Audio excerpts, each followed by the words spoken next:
VOA news minute के साथ मैं हूं मोहम्मद आदिल।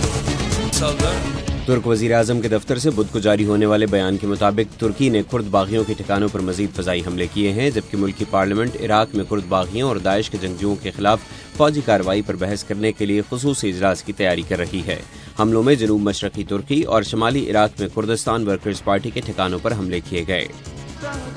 अफगान तालिबान और अफगान हुकूमत के साथ अमन मुज़ाकरात में शामिल वफ़द से करीबी ताल्लुक़ रखने वाले ज़राए तालिबान रहनुमा मुल्ला उमर की हलाकत की खबरों की तरदीद कर रहे हैं।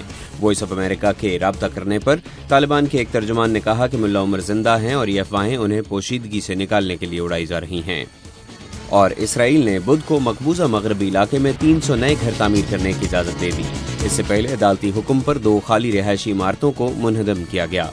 दर्जनों यहूदी आबादकार कई दिन तक इन इमारतों के इन्हदाम पर एहतजाज करने के लिए जमा होते रहे।